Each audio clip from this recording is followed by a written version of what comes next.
All right, ladies and gentlemen. So, Ghost of Yotei has officially released. It's the moment all of you guys have been never waiting for. Yes, you heard that right. Ghost of Yotei has released, and well, it's a little bit quiet. It's a little bit quiet. I honestly thought more people would be talking about Ghost of Yotei, but to be honest with you, aside from the multiple shills that are on X right now, trying to pretend like this is the greatest game that has ever come out ever, you're not really hearing about it too much. And I think it's because people just, quite frankly, don't give a fuck. People don't care about Ghost of Yotei to the level that they want people to care. Now, we got a bunch of posts that I'm going to go over today, one of which is going to be Kitsu, who has written a little bit of a review going over this particular game. Not only that, we got multiple inside shills over at Naughty Dog, and we also got Guerrilla Games shilling for this game as well, doing the whole fake congratulations. Oh, man, we're so happy for our friends over at XYZ. You guys are not friends, okay? You'll stab each other in the back the moment you get the opportunity to. We also got a post from Smash JT going over some of the numbers for Ghost of Yotei and how many people actually own the game according to PSN profiles. But just to elaborate, PSN profiles is a opt-in kind of service. So you have to actually opt in to showcase the information. Otherwise, if you don't opt in, they don't actually pull from PlayStation Network. They pull from information that you personally opt in for. But anyway, it still gives you an idea of how many are actually out there. And, we got some obvious shills over here on X trying to pretend like this is the most amazing game ever. This is unbelievably good. How did you guys not play this game? We're going to go over all of this, but we're going to start with Kitsu first and kind of work our way down. So Kitsu says the following, and shout out to Kitsu. I'm actually going to post this particular post on their X. I'm going to post it in the description box of this video so you guys can go check this out. I think it's pretty well written. Played like 4 hours of Ghost of Yotei today. The game is aggressively mid, which, again, I kind of agree with this from the gameplay that I've personally seen from the game. It seems like Tsushima, just lesser of, which is kind of sad considering that Tsushima was so good. But it really, I can't shake the feeling of Ghost of Yotei being hey, let's take Tsushima and let's just switch it to a female and call it a day, right? And add a couple of little tidbits here and there, but really that's what we're doing. It could have been a DLC at this point. But anyway, the game's aggressively mid. Story is all right. Nothing outstanding so far. Average revenge plot. The combat wants to be a duel where you are able to strike, block, and parry and can learn even more things throughout the game. You get dual katanas very early on with an option to swap between 1 blade and 2 blades.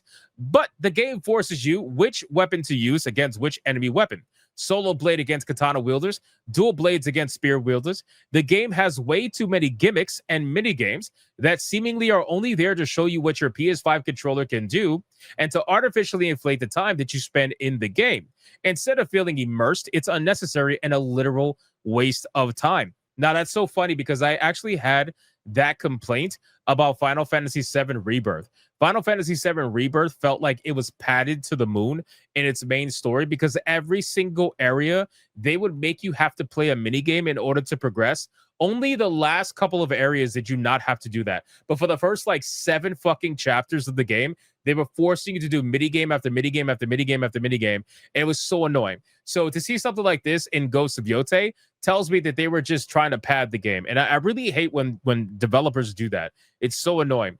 But for example, when camping in the open world, you have to start up your own fire by swiping up many times and hitting R2 over and over and over again. You have to cook your food by using the gyroscope of the controller and physically moving it down. Sure, cute gimmick, but no actual purpose was served, and having to do this every single time is just a waste of time. $80 for this is a waste. Do not spend your money on this. Don't even buy it on sale. Just replay the original. So this is a 1-minute clip that we're going to watch right now and see exactly what she has to say about this. Because, like I said, the gameplay that I've been seeing looks very similar to Ghost of Tsushima. So let's check it out.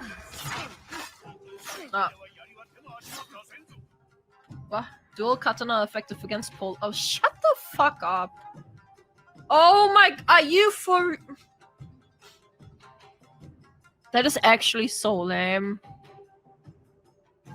That is so fucking lame. Oh, wait. So the game does actually force you to switch weapons then? You can't choose to fight with XYZ weapon? Wait, what? Let me choose what kind of weapon I want to play with.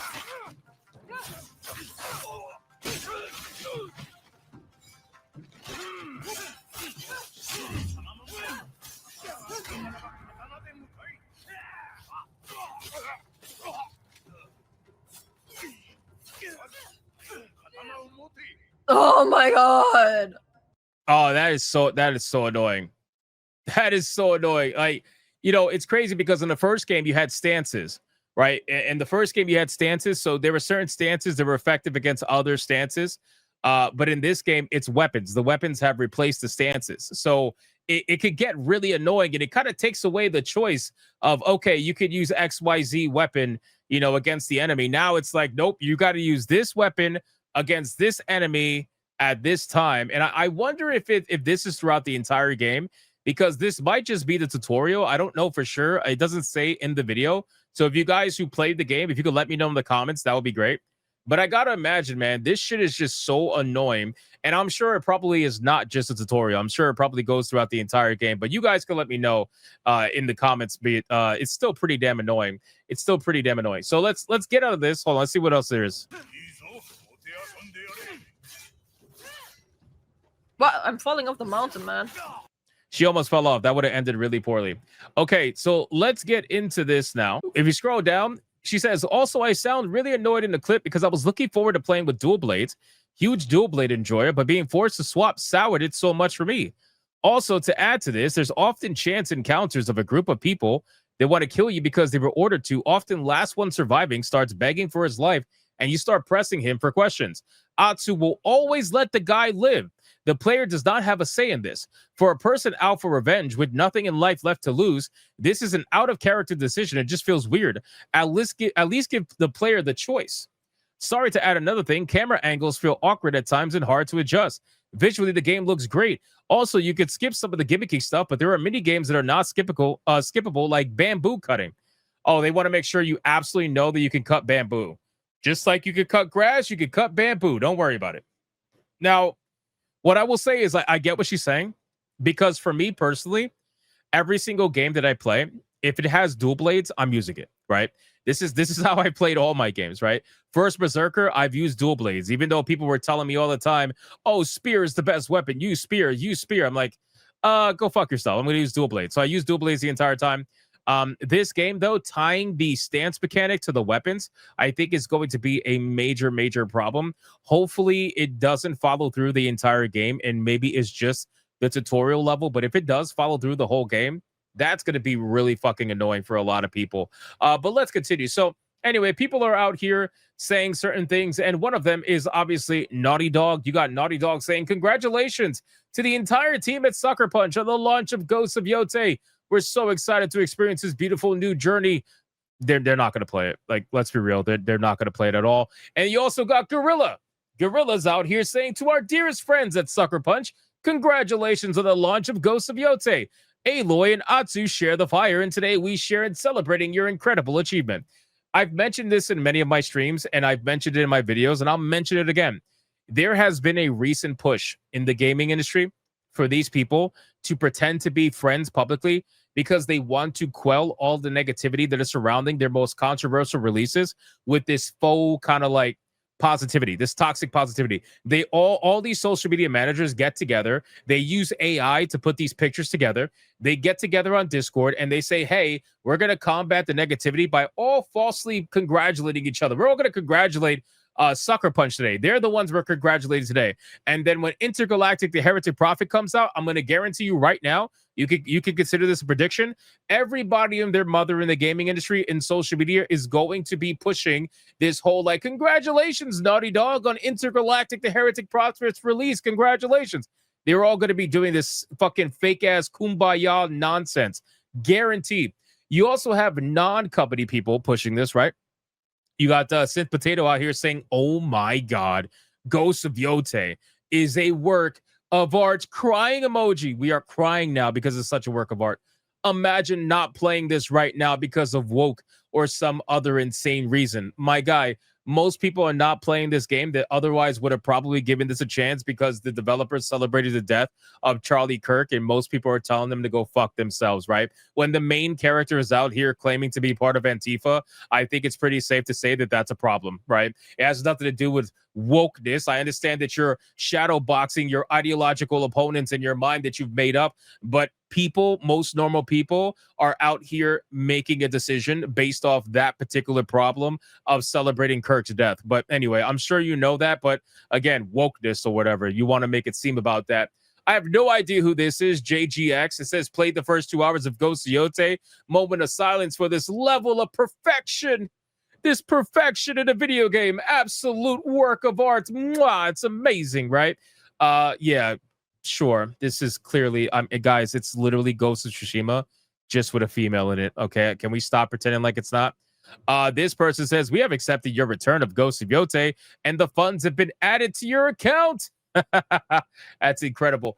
So listen, guys, Ghost of Yotei at this point, I'll be real with you. I thought there was going to be a lot more conversation about this game than there actually is. Okay.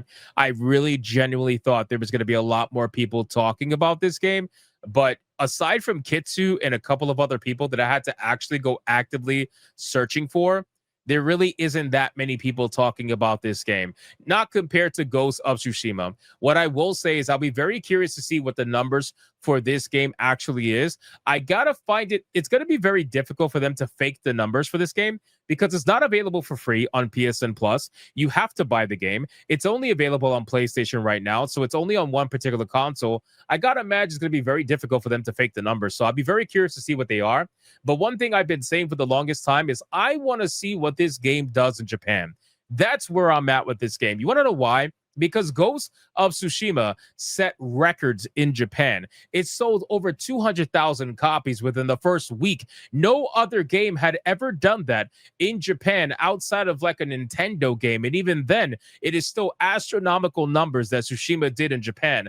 I would be very curious to see what Yotei does in Japan. If Yotei could do similar numbers, then they might have something here. But if Yotei completely drops off the face of the earth, then I think people have made their decision and they're making it very loud and clear. So you guys let me know in the comments down below. What do you think about this entire situation with Ghost of Yotei? What do you think about the gameplay? What do you think about the weapons taking over for the stances? What do you think about all this? Let me know in the comments. Thank you so much for watching this video. And if you enjoyed it, consider hitting me a like and subscribe. And I'll see you guys on the next one.